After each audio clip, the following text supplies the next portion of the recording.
Welcome to We Make the City Reset, a festival day in which we bring smart thinkers and doers together to formulate alternative visions and perspectives for the future of our cities and societies. And the first hour of this one-day marathon session, we start to reset our imagination. And we have asked a friend of us, an imagination expert, Gabriella Gómez-Mont, to invite influential and inspiring people from her network to dive into the necessity of resetting our imagination. Because we can talk about everything, and we're going to do that today. We're going to talk about the economy, the healthcare system, social housing, all energy, everything. But if we really want to reset our society, we have to start by opening our minds and hearts to actually imagine the alternative. And we're going to do that in this first hour in combination with some people who have made videos for us. Because of the time differences, we weren't able to get everybody live here in the studio or through video conferencing. So we have some videos with contributions, and then we will have a conversation here with Gabriella Gómez-Mont in the studio here in Amsterdam. Fantastic that you're here. And opposite of her is Farid Tabarki, which is also, of course, a big friend of Pakhuis de Zwijger, and also a very interesting thinker in the Netherlands, and he's also using his imagination to vision the future. Gabriella is founder of Experimentalista. We're going to talk about that a little bit later, what that is. And Farid is the founding director of Studio Zeitgeist. Welcome, both of you. So let us start with the very obvious first question, Gabriella. Why do you want to put imagination at the front load of this conversation this day? Well, I think, first of all, thank you for the invitation. I'm incredibly happy to be here, especially with both of you at the table. So first of all, I have the feeling that, we're still living off of the tidal wave of modernism, where we have pretended that efficiency should be like our ultimate goal in terms of city life, in terms of politics. How do we take away the democratic tensions even? When I've had for a while, after being the chief creative officer for Mexico City, this question very much at the heart of what we did is, how do we actually build cities not only for the human body, but also for the human imagination? And so many times we actually think that imagination is a luxury, if you will, that it's the cherry on the cake.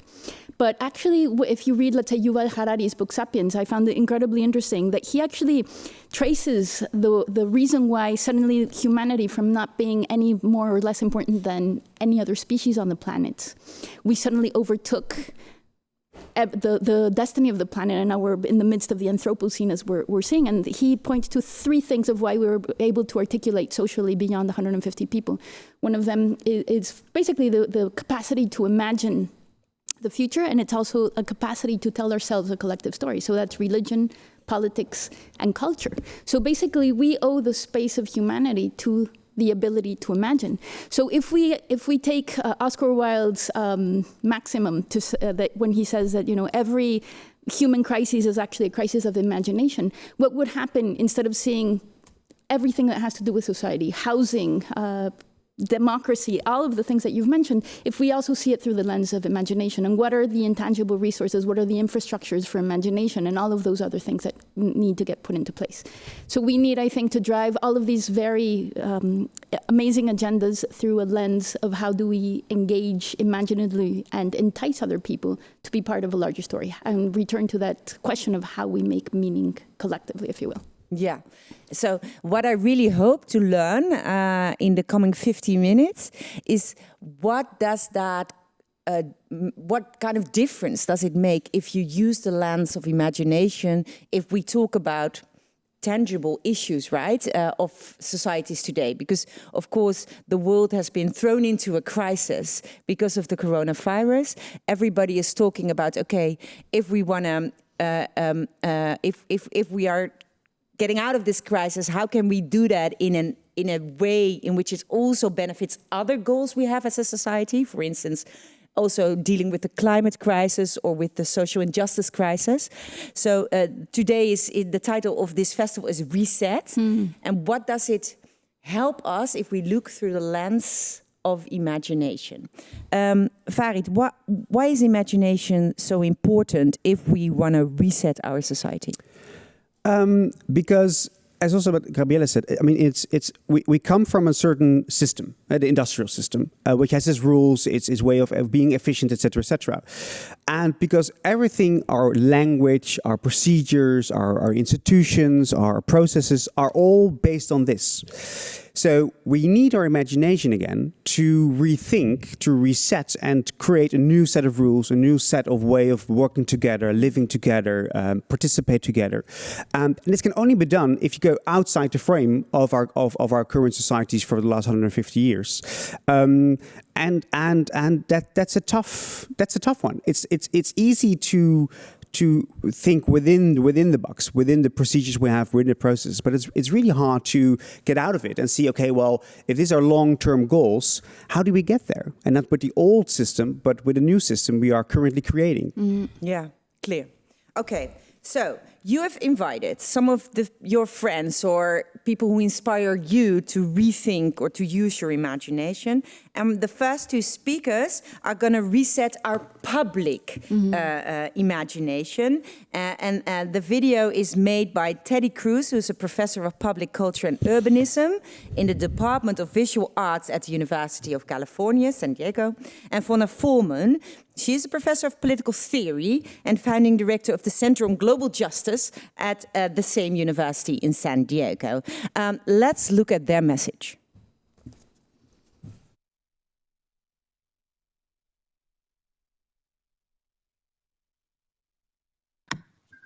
Hello, my name is Teddy Cruz, and this is Vonna Foreman. Thank you so much for inviting us to share some reflections this morning. We will dive right into the images and the content because we don't have that much time.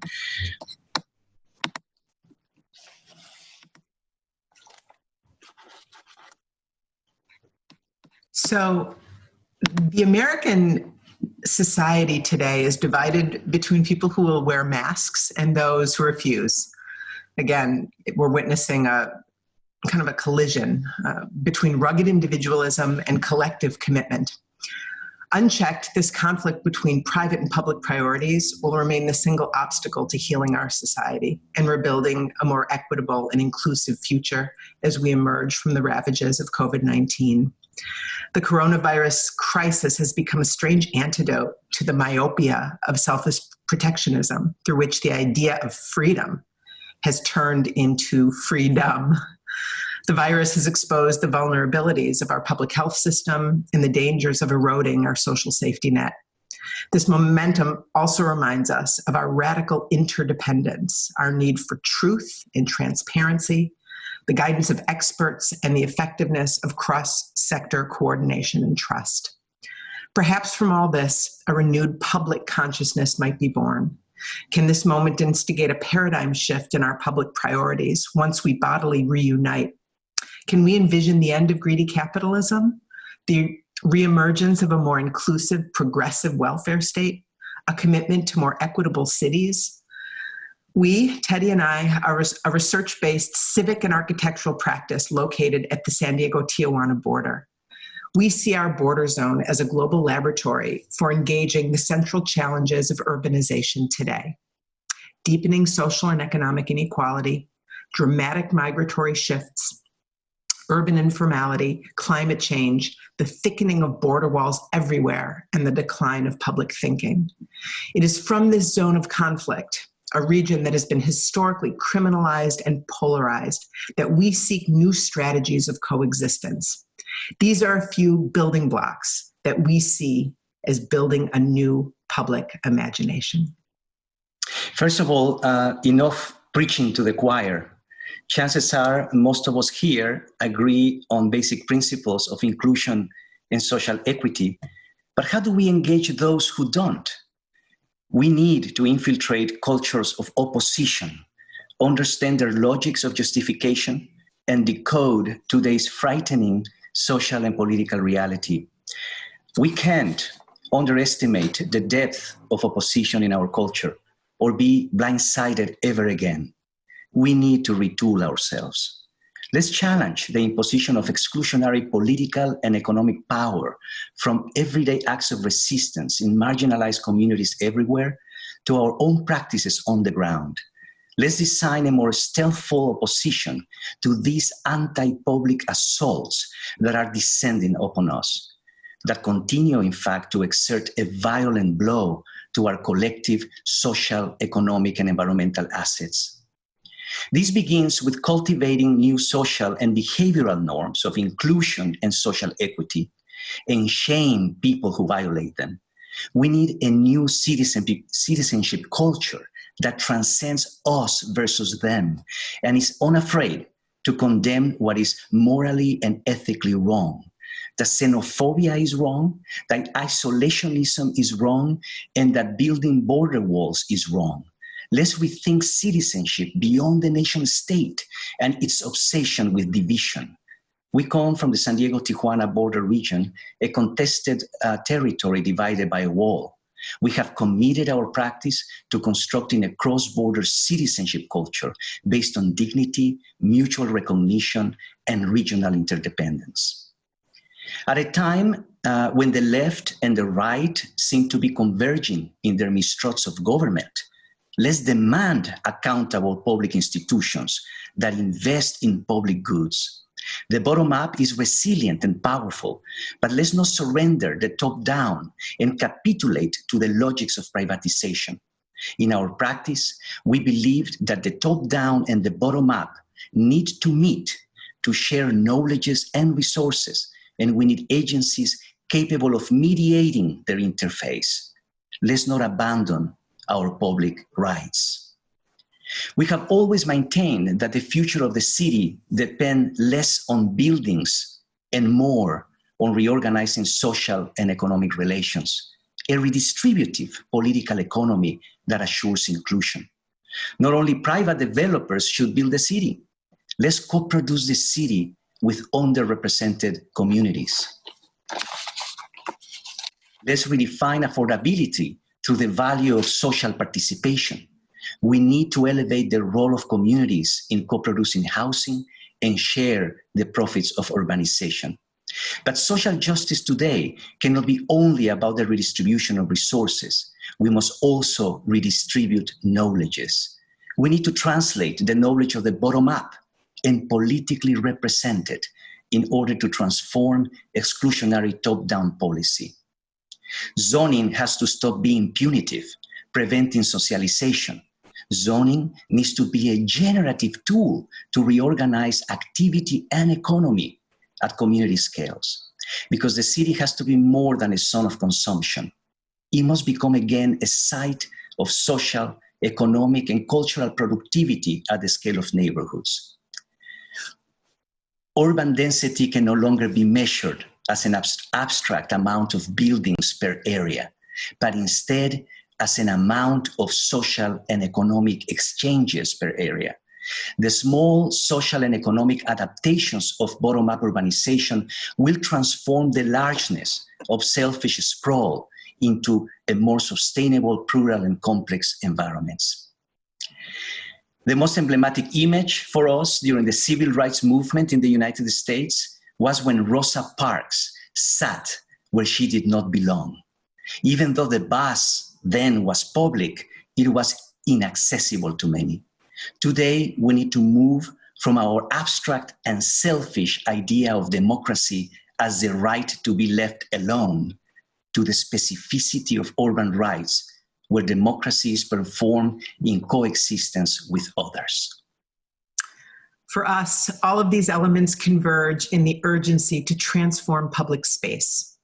Let's reject conventional strategies of urban beautification and innovation that turn our public spaces into sites of consumption and commodification. We question the agendas of the creative class and their pop-ups. Too often, they just accelerate gentrification, cynically appropriate arts and culture for private ends, commodify multiculturalism, and really become an apology for the absence of more substantial public investment in the city. Public space must instead be a site of knowledge and knowledge production, of debate and contestation, where citizenship is constructed through cultural mobilization from the bottom up, infused with support systems, resources, and tools that increase public knowledge and cultivate community capacity for political action. And finally, transgress borders. Borders exist to be transgressed. Isn't this the ultimate aspiration of arts and culture? The transgression of our own conventions and fears and biases.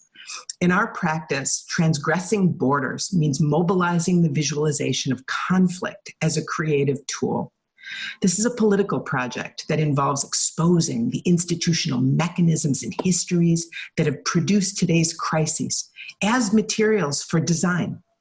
Every intervention into the urban field requires first that we reorganize the contested power relations, spatial and institutional, that drive today's urban crisis. In this time of global closure, let's amplify what walls cannot contain and demand public recognition of the many interdependencies and possible futures in border zones like ours. From our part of the world, we hope that the reconstruction of the public will assure architectural visions dedicated to social proximity and the ideals of social justice, asylum, inclusion, public health for all, urgent climate action everywhere, a new public imagination.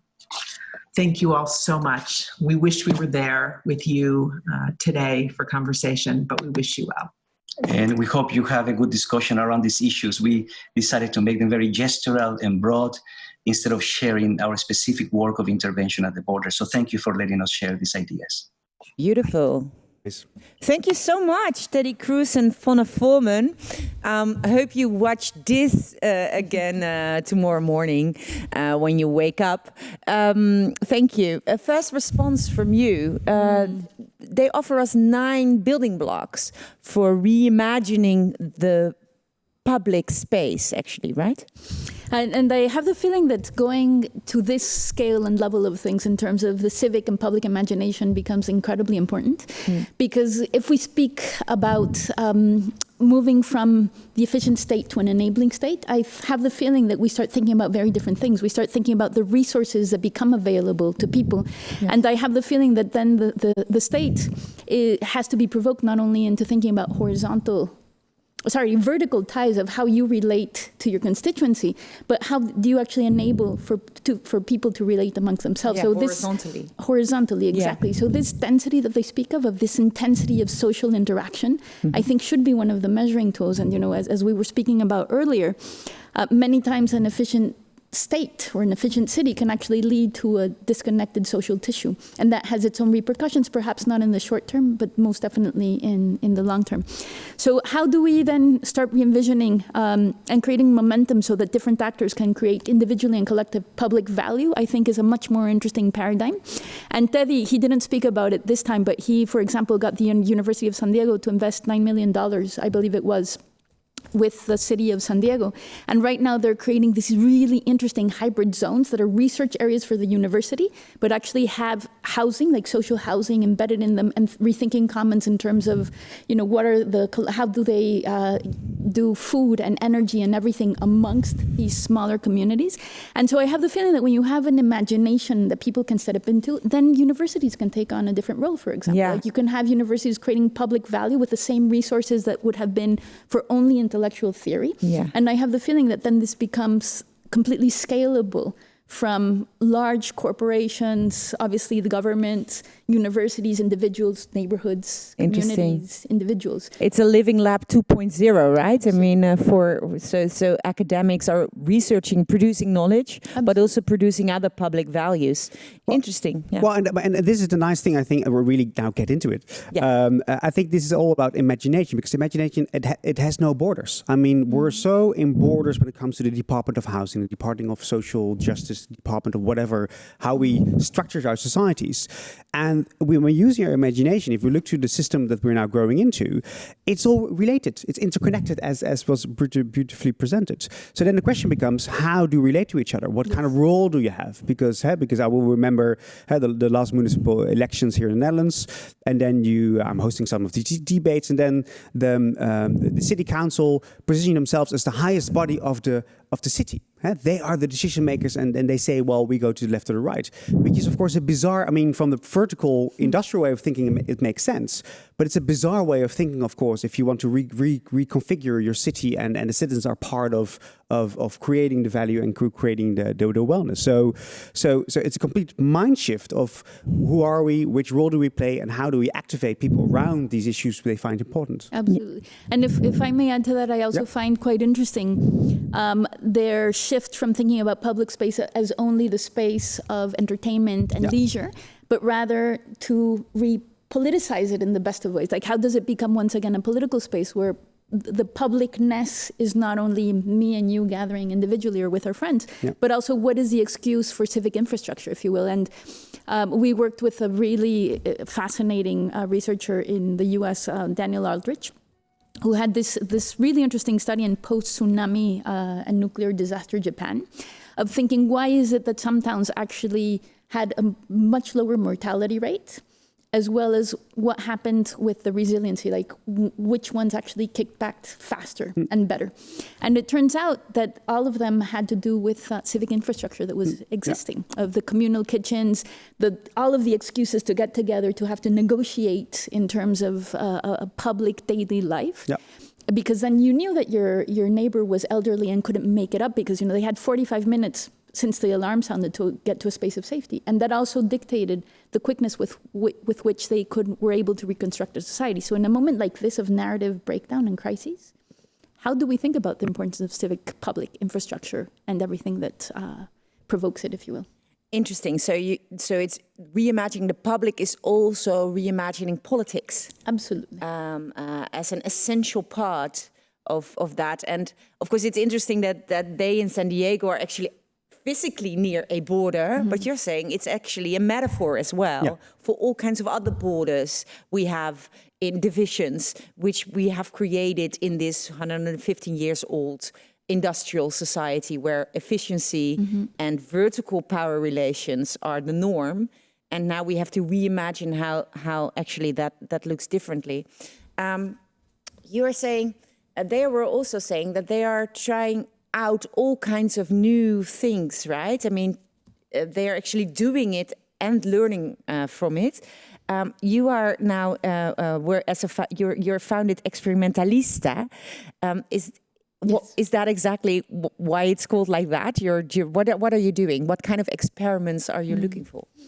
So I stepped out of government a year ago, and I had a sabbatical year, and I've been setting up. So what did you do before that? Because some of you will have met you in another festival, WeMakeThe.City here in Amsterdam. But what did you do for the Mexican government? I was the chief creative officer for Mexico City, so I led Laboratorio para la Ciudad, which was Lab for the City, which was officially the creative think tank and experimental arm of the Mexico City government, and I reported directly to the mayor.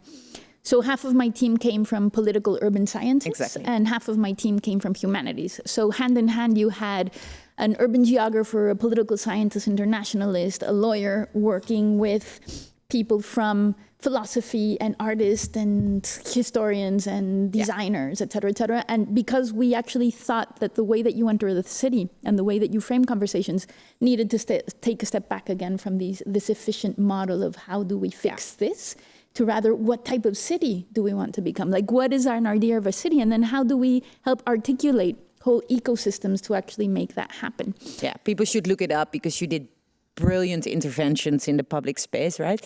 But then you took a sabbatical, and now this is very much still at the heart of it, though. I'm now working with governments internationally, so everything from advising the city of Seoul to working with Vietnam right now to some advisory work with Toronto. You went global. Yes, exactly. So many of the lessons that we had in Mexico City are now scaling globally, and hopefully also a certain ethos, if you will, in terms of what is the importance of urban imaginaries, for example? Like, what is that importance of not only dealing with the objective data that we can read in our reports, but also the subjective lives of our citizens, and perhaps also in terms of the paradigms that we're seeing right now unfold in our very present day realities, is how do we actually think about interdependencies? And then how do we do social structuring in very different ways? How do we design ecosystems of action instead of thinking that it's only one person? And again, then the density of those interactions and the way that society can be structured and restructured in a more liquid way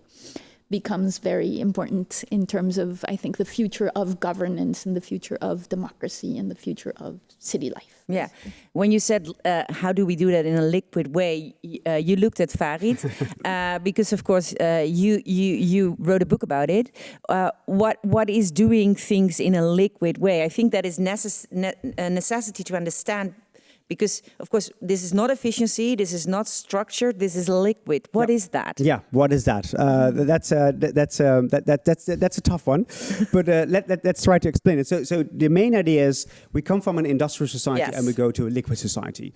Well, this term comes from Polish philosopher Zygmunt Bauman. He wrote a book about the liquid modernity. We both read it. We are both fascinated by it, but it's also a political philosophy. Mm-hmm. So it's interesting to think about what does it mean concretely. What kind of society is a liquid society? Yeah. What kind of an organization is a liquid organization? What's a liquid citizen? So then it becomes interesting to think of what is it? What is it that you have to a permanent change? Uncertainty is part of that system, which is not necessarily good phenomena, good philosophies, but it is the new world we're living in. So then it becomes interesting to think of how does such a liquid system works. And I think what's interesting, what we're discussing now, is that in the end, when we think about imagination, when we think about making the connections, then the question becomes, what kind of values are behind it? Why do we connect? Exactly. What is it we are connecting for? So very early in this stage, it's about why are we here as an organization, as an individual, as a network. What's our purpose?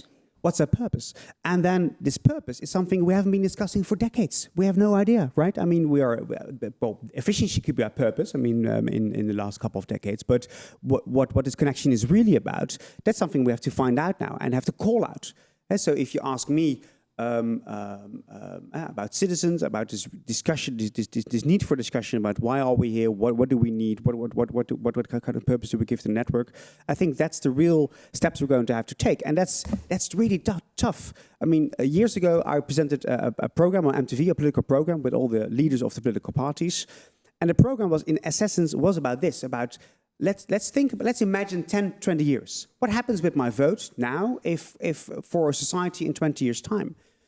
And these politicians had no idea how to answer because they can only answer on a short term. Short term, we live in a shortism society. So if you want to imagine something on a broader or larger scale, then we're stuck. It's like, well, this is not the discourse we're used to. So it's about discussing the values, but also opening up our minds in a mindset that by asking this, we are starting to have the discussion. Okay.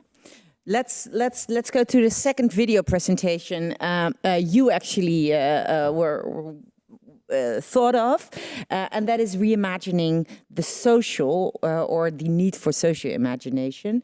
And you have asked Sarah Schulman to be part of this program. She also made a video for us, and she's the founder of social impact lead of the social design organization In With Forward. Let's look at her video message. Good morning. My name is Dr. Sarah Schulman, and it's a pleasure to join you this morning virtually. You might be wondering, who am I? Well, I'm a Jewish, white, middle-class American woman living in Vancouver, Canada, on the unceded and ancestral territories of the Coast Salish people. How do we speak of imagination in a time of an ongoing nightmare where chaos and uncertainty envelop us? There's a global pandemic, a racial reckoning, forest fires, misinformation, and polarization. Our lives and our livelihoods, our democracies and our planet feel so much in peril. Only, if we're honest, the virus and the protests and the flames have merely made visible a long-ignored reality, that of inequality, injustice, degradation, exploitation, and precarity. William, Alexa, and Haji viscerally know the brokenness. They are survivors of broken systems, living with and wearing its merciless wounds and selfish scars. I met William as he dragged his squeaky walker across a barren strip mall parking lot to the liquor store. A torn plastic bag hung from the handles, containing his only possessions. Over a burger, fries, and a Mickey of vodka, we shared fragments of past lives. He, a bull rider, an army veteran, and police officer, confronted with the unfathomable, kill or be killed. And me, an expat from Texas, learning to listen and confront my own perceptions and biases. Standing in line every night for a meal and a bed, William felt he couldn't escape the perception that he was just like all of them. Better to sleep outside in the bushes than face the indignity and loss of identity. I met Alexa as she was contemplating her next identity, a college student and aspiring music teacher. At 21, Alexa was wresting back control, shedding the identities forced on her by the state: foster child, self-harmer, mentally ill. Detained under the Mental Health Act 21 times before the age of 20, Alexa so poignantly described the pain of searching for compassion and understanding, only to be met with punishment and isolation. I met Haji in the house that he likened to a prison, 2 years after his arrival to cold Canada. He'd never heard of Canada before the war in Syria left his house uninhabitable and his olive groves unpicked. Escaping to a refugee camp, Haji and his wife, 6 of his kids, and a 106-year-old mother qualified to be Canadian refugees. But 4 of his kids did not make the cut. Separated by thousands of miles, Haji longs for his family to be whole again. Before we can imagine, we must first open our eyes. Well, that's the premise of the organization I lead, In With Forward. We're a social design shop with an audacious mission to turn our social safety nets into trampolines made with and for and by those who have been stigmatized, sidelined, and left out. When we pause to see others, to bear witness to pain and shame, loss and anger, beauty, redemption, and resiliency, we also begin to see ourselves and our complicity. Over the last 100 years since the introduction of the modern welfare state, we've othered, we've outsourced, we've professionalized, and we've dehumanized. We've invented and doled out labels and categories to separate us from them, the at-risk, disadvantaged, underprivileged, and vulnerable. We've amassed and privatized institutions to hide social deviance and discomfort, from shelters to prisons to group homes to aged care facilities. We've formalized and accredited workers and carers to count and account, rationalize and optimize. And we've treated human beings as expendable widgets in an assembly line of care. A vibrant and fulsome imagination might start not with grandiose visions of cityscapes and landscapes, but with the fragility of human connection. What if we came to realize that difference is not a threat to contain, but a window to be opened? And what if we saw vulnerability not as a problem to label and to fix, but as a shared human condition to embrace? And what if we rejected the false binaries of helper and helpee, expert and client, manager and worker, professional and community member? Well, that's what we've been exploring alongside partners like the City of Edmonton's Recover Team, Reach Edmonton, and the city's police force.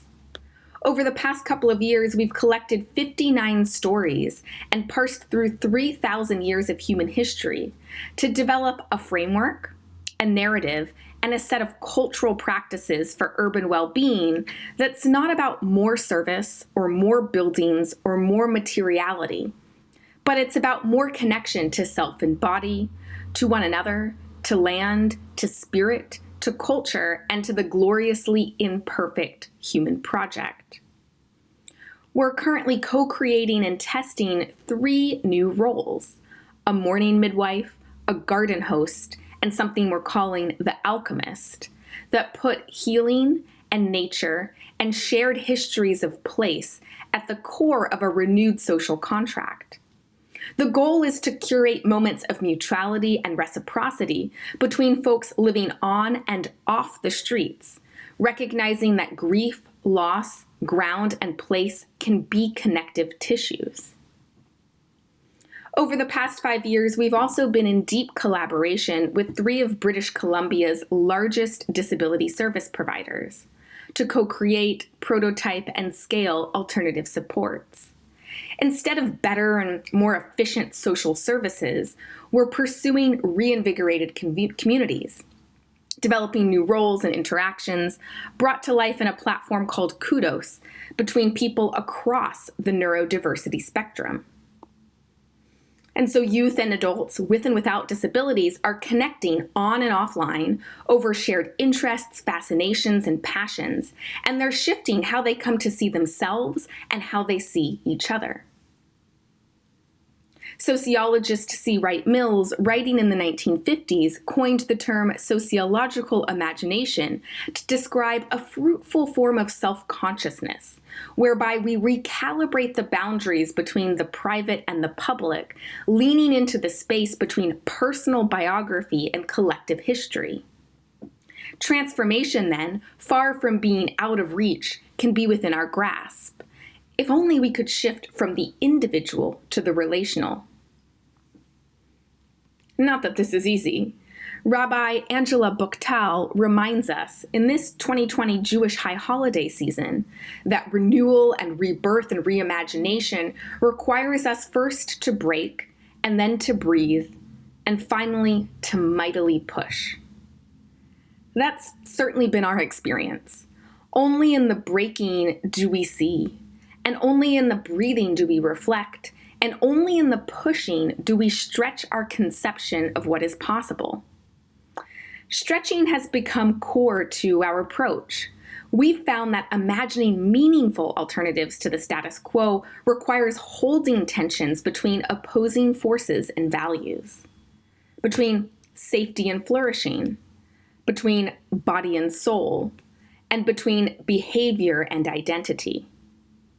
Where our social services and our social contract myopically focus on keeping people alive, meeting the most basic of needs, and regulating our behaviors, we lose the space for both self and collective actualization. As the great Judith Butler reminds us, possibility is not a luxury. It is as crucial as bread. Thank you so much for the opportunity to provide some provocations this morning, and have a fabulous rest of your conference. Bye-bye. Thank you so much, Sarah Schulman. The importance to recognize the fragility of the human condition and the necessity to connect, right? I want to ask you, both of you were talking about recreating relations or reimagining doing social stuff together. How do you make sure that is inclusive, that people from all walks of life can actually participate, contribute? As Sarah Schulman is saying, we need to reimagine that, right? Between the difference between the manager and the worker, the client and the professional. How do you make processes which we need inclusive? I think in many ways, the foundational driving questions of humanity are still here with us. How will we live together? How will we work together? How will we be healthy together? We will ask this question forever. Absolutely. Exactly. And sometimes we need to revisit these questions because we probably have new answers at hand that we hadn't thought of before. So I find it quite interesting that people in the UK, and the welfare state was obviously one of these big answers from humanity that, again, like it was definitely a step forward. Yeah. But it was funny because one of the founding fathers of the UK welfare system, whose name is slipping my mind right now for some reason, he actually created a third report that is not often read about basically having himself identified a huge flaw in the way that he had drawn the welfare state, which is that human connection no longer became a necessity because you had more of a paternalistic government system. You could call the state. Took away the possibility of interacting amongst us to actually also create public value and help. And Hillary actually did a study in the UK where she actually found that just one person received about £250,000 in her whole lifetime from the welfare state. But 80% of that went to serve as a system and not necessarily the society. So, how much have we actually been focusing on the wrong infrastructure, if you will? And so I think this brings back Sarah's point that I find quite interesting in terms of then how do we focus on that dark matter? How do we focus on the things, the in-between space between you and me? And so, for example, the Kudos project that she talked about, I found it quite interesting because she had 500 volunteers for people with disabilities, as she mentioned. But instead of actually coming and saying, okay, you're in a crisis, how do I help you? They rather offered assistance and reskilling, but making it fascinating once again. So they would have screenwriting lessons and this and that. And so suddenly you had people with disabilities becoming sit-down comedians, as she calls them, or people giving nature walks, as she mentioned. And so basically, I think rethinking the purpose as well of our social systems more in terms of the intensity of interactions, as well as the individual, as well as collective purpose that Farida was mentioning, become a whole readdressing and reimagining our social systems that actually bring us together. Yeah, I can imagine that if you would, as Sarah is doing, you're seeing things you wouldn't see about the old system, right? I mean, the new is also making sure, that is of course the lens of imagination you were talking about.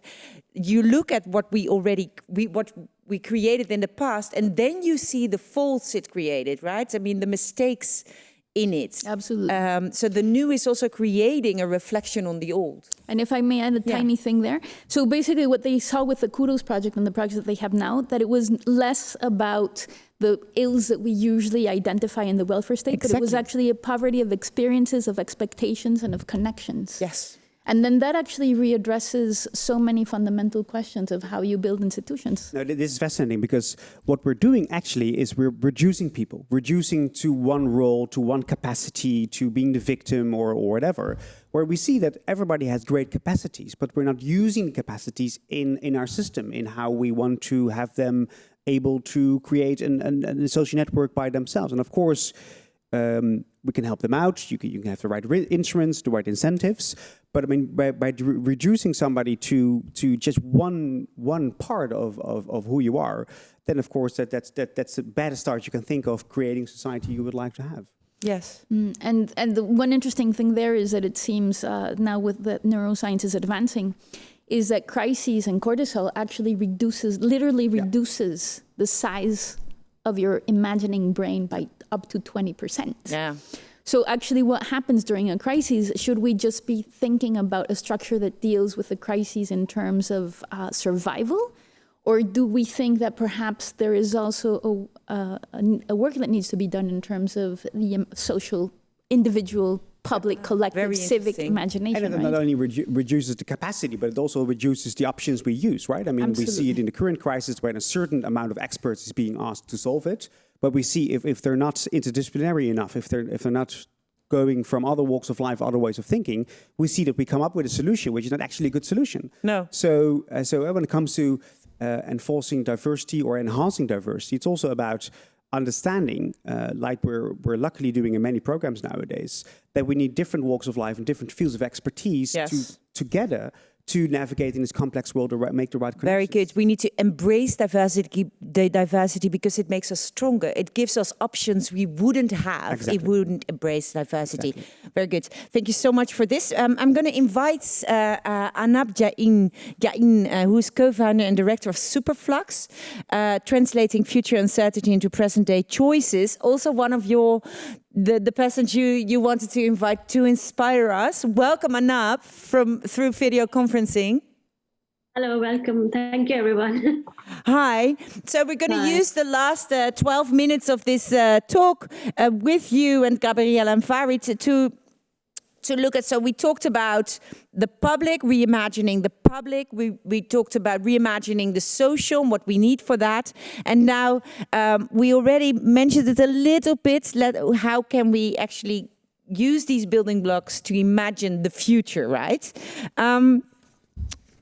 So can you enlighten us how because Farid was mentioning that he interviewed politicians 10 years ago, national politicians in an election battle, and they couldn't answer the question, how does society look if we vote for you in 10 years?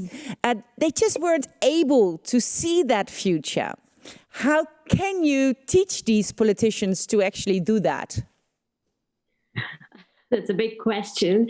I don't feel like I could teach them anything, but I think we have to reflect on how our current, very recent political systems have been set up, to cater to sort of governance for a very short period of time, where you have somebody who's only interested in doing what they can for 5 years because they don't know whether they'll continue. So there is a clear sort of detachment from actual well-being, societal well-being, and personal well-being. We're seeing that across the UK right now, where there is just complete lack of foresight and forward thinking, long-term thinking, futures thinking. I think one way of trying to do this is to decouple some of the political ambitions from long-term thinking and foresight. There are ways in which we can set up low infrastructure, emergent foresight units that are situated outside of the cycle of voting and electoral systems that we have currently.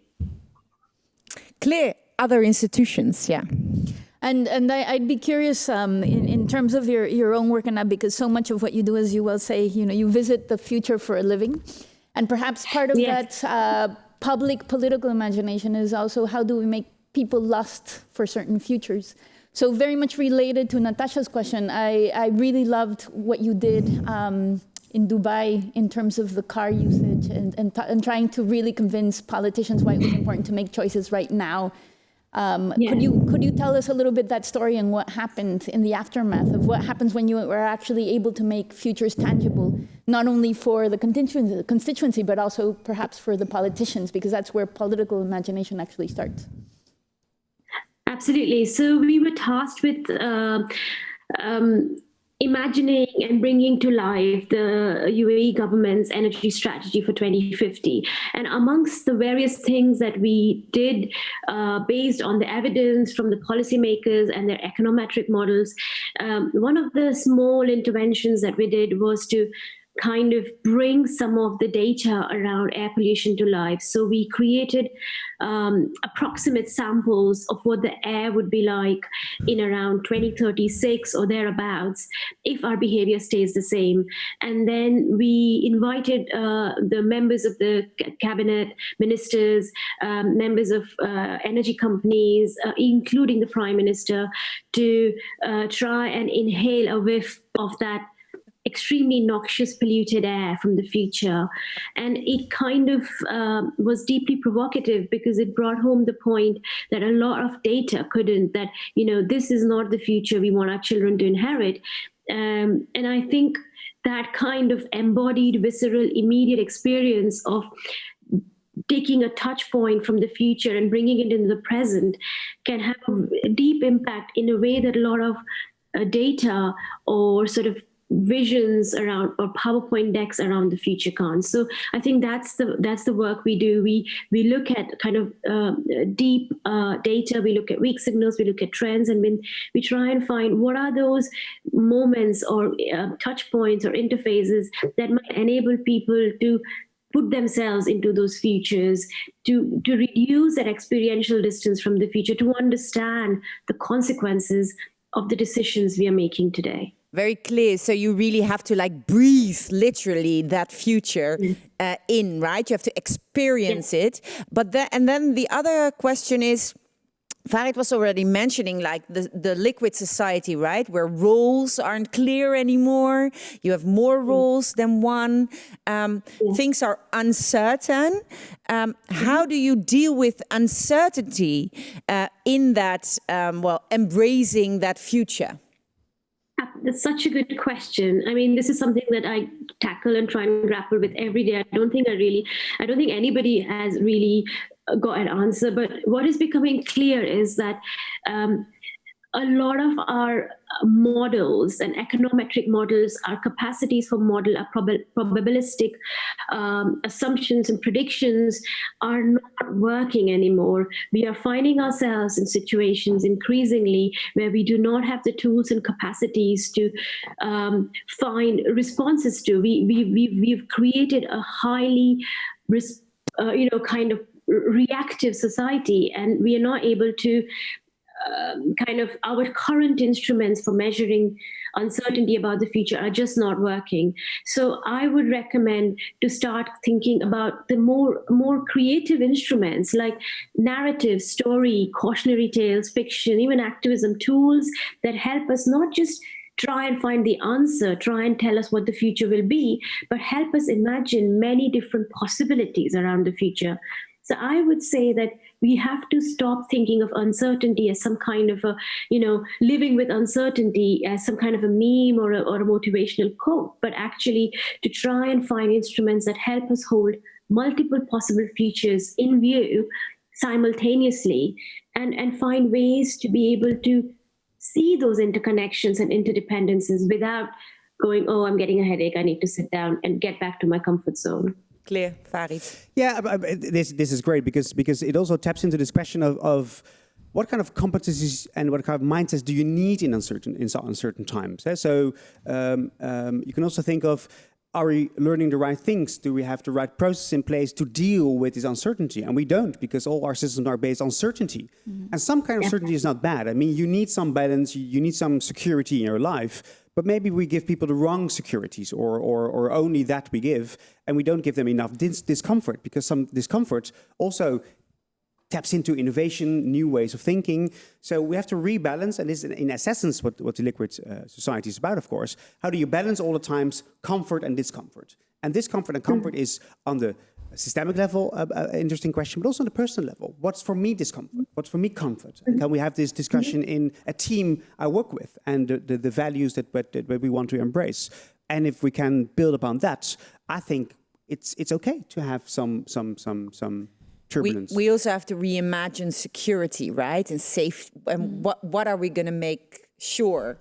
And what is going to be open? We have to reimagine that. Absolutely, and both to Anab's and Farid's point, I have the feeling that right now, one of the few benefits of this global pandemic that we're at is in terms of the narrative breakdown, that, we had an idea of what the world was like, and suddenly we have been left, if not empty-handed, let's say that we are doubting a little bit more what that actually looks like. And I think that the democratic crises the world over of authoritarians coming in again into like very public arena and gathering a lot of traction also points to the fact that we are not these rational beings, and progress is not a direct line that when we will progress forever.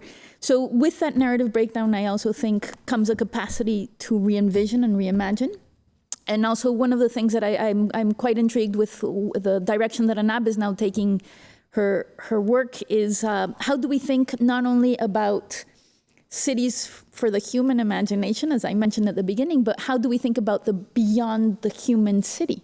So can environment, for example, and can other species on this planet actually have as much importance in that imagination of the world? Yeah. And so the beyond the human city, I think, is like a really interesting framing device, if you will, to create those, for us to lust for different futures, instead of thinking that we have this tsunami behind us, but rather like, how do we create something that is exciting? No? Yes. How do we create... Anab, and I'm not going to do you justice in any way, but we have 30 seconds left to give you a response, and then we are pushed out of the public broadcaster.